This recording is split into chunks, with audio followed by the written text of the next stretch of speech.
Welcome back.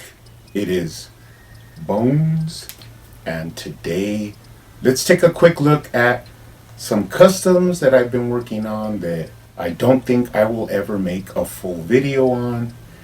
Some of them are pretty simple, but I just wanted to do this mix mash of customs to let you guys take a look at them.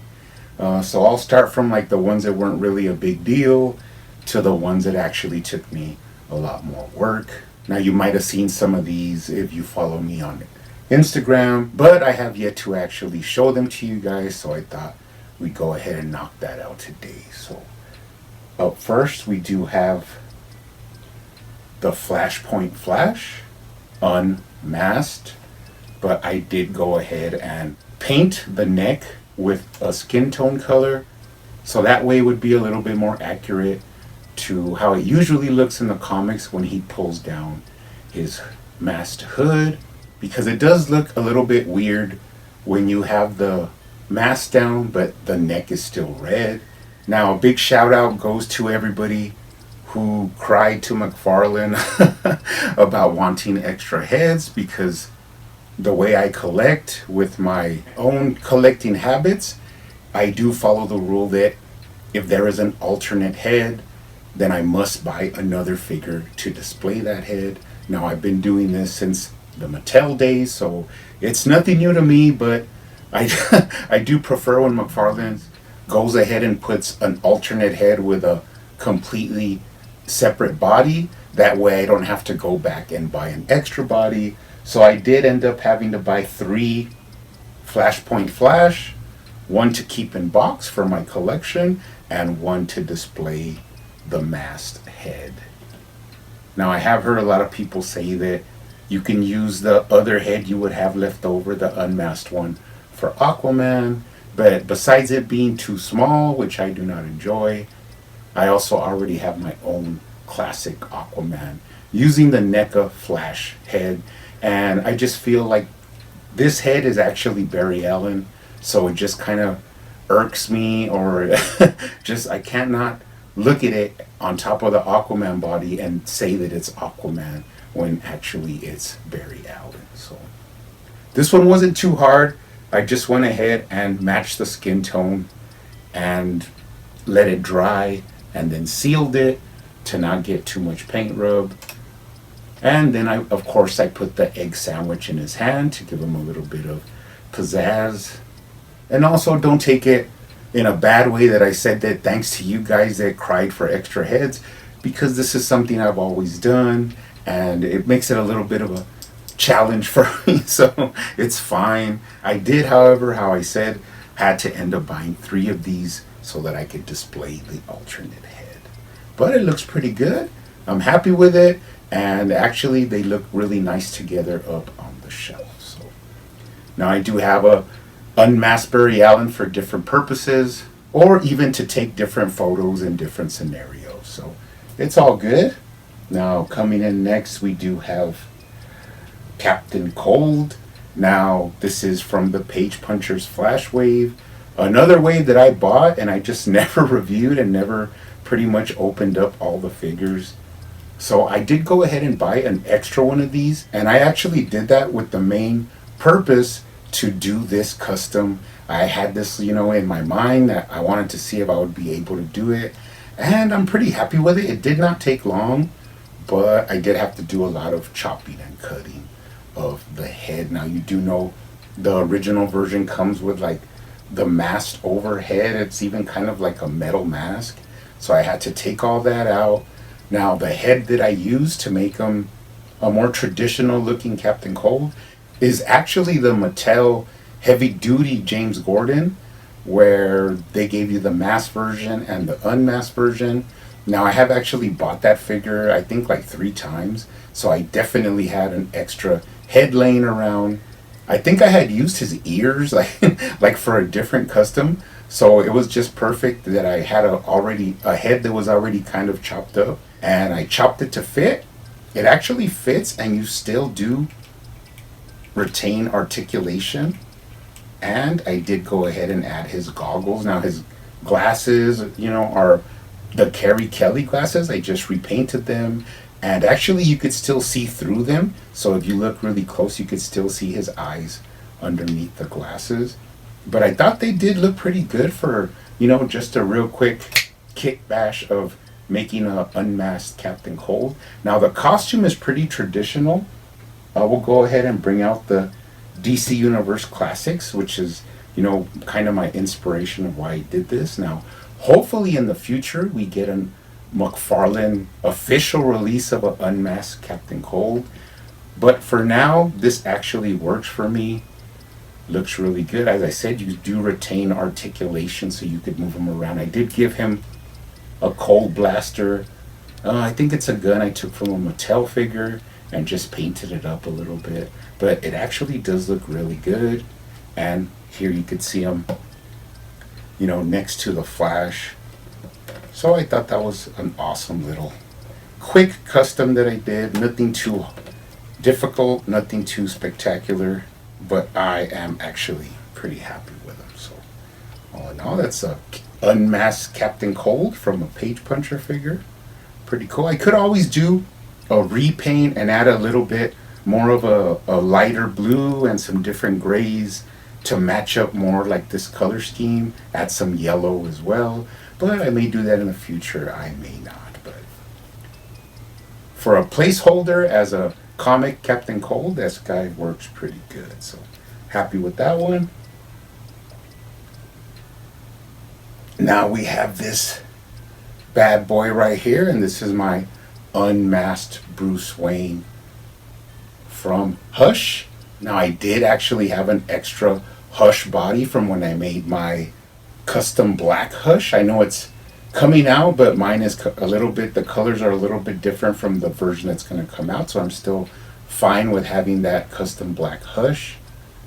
But since I had an extra body left over, I thought, what can I do with this? Now, the first thing I did is I did go to eBay and order a Bruce Wayne head, comic style, because that's what I was going for. And then I decided that I wanted a neck to hold the head, that way he could still have articulation. And I actually had an extra Thomas Wayne neck from that Superman that I made. So what I ended up doing was carving it up, fitting it inside the Hush body, and then now you do have articulation. He does have the double ball peg in there. And another thing I added from the Thomas Wayne Hush was actually the folded down cowl that goes on the back. And I just matched the paint as close as I could. It looks really good. He does have a cool comic Bruce Wayne look to him. And actually really love this figure. He fits perfect in the collection. I don't know if McFarlane will ever give us an unmasked Bruce Wayne. So for now, I have this one to have for photos in my collection. Now you do have the original Hush Batman, which is actually my favorite McFarlane Batman. I don't care if people say he's too tall. I think Batman can be a big beast, and you can also have a smaller Batman to fit with other little setups that you want with your other figures. So it's always nice to have various heights and various versions of a Batman to put with your various little groups and setups that you want to make. So talking about that and talking about scale gets me to my next figure. Now this one took a little more work, and this is my custom Tim Drake Robin. Now first thing I did is I actually took the upper body from the Three Jokers Red Hood, because I thought that sort of upper chest armor looked more traditional to the Tim Drake Robin than the actual figure that we received. That one looked a little bit too armored up. But then I did have to fit it all together because of course the cape was too small to sit down on the shoulders. So I had to cut and grind until it all fit well together. Another thing was I had to repaint the trunk so that it would actually match the red from the upper chest. I had to port the Robin R from the figure that I took this from and actually glue it onto this upper body. Actually, I gave him a little wooden staff that I actually made and painted because I did not like how the other staff looked. the staff that actually came with this, standard release of the Tim Drake Robin, it's just was a little bit too, like, I don't know, it just felt too cumbersome to fit with these figures. So I ended up making him my own little, a lot thinner, a lot more sleek staff for him. It works pretty good. Now, a couple other things that are different are, of course, this is actually the head sculpt from the original Red Suit release. Now, I actually still have the original Red Hood neck on here, and it does look a little bit thicker, and the way the head sits on it just looks a lot better to me. I'm not sure why, but that, thicker neck just gives it a little bit more ruggedness than this pencil neck geek that we have over here, the original standard release. And now these do scale perfectly with the Hush Batman, but they are a little bit taller for any other Batman. Now I do have my thigh lifted Nightfall Batman here, which he's kind of taller than your normal Nightfall Batman, so he actually works well with this Robin as well because he's a little bit taller than the standard release. But yeah, this Robin was made a little bit tall. Surprisingly, mine is like slightly shorter than the standard release. I'm not sure if that's because I swapped out the upper torso and all that, but it works for me and it looks good. And I'm actually pretty happy the way this custom Tim Drake Robin came out. Now finally, as everybody knows, I am a huge Grim Knight fan, and I actually been wanting to do something like this, which when I actually went into it, I wasn't sure what I was doing. I just kind of like went with the flow, and the thing was that I wanted a sort of stealthier Grim Knight. Now, I actually took this from a lot of different figures, so you're going to see a lot of different parts in here, but this is like my stealth version of Grim Knight.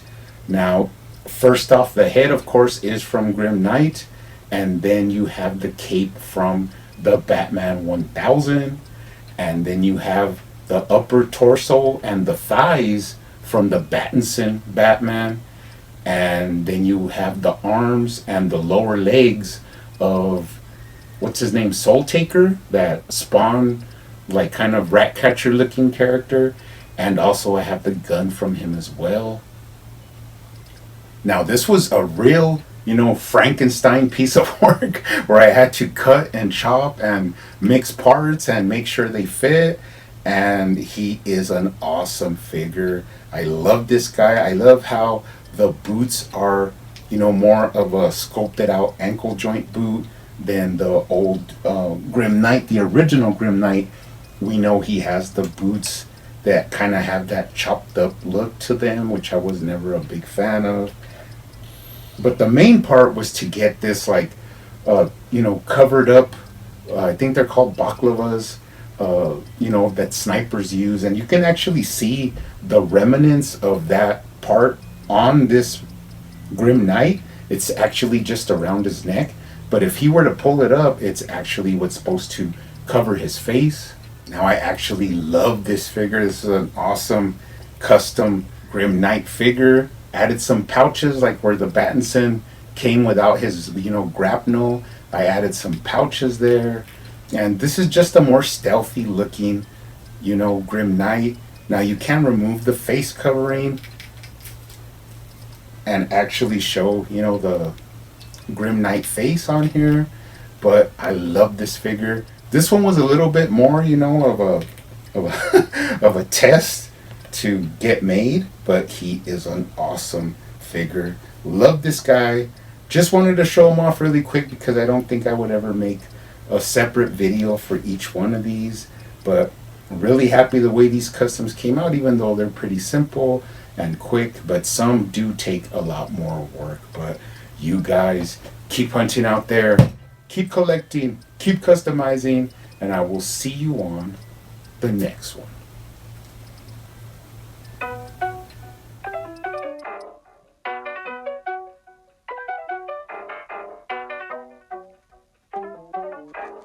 They used to call me Crazy Joe, but now they can call me Batman.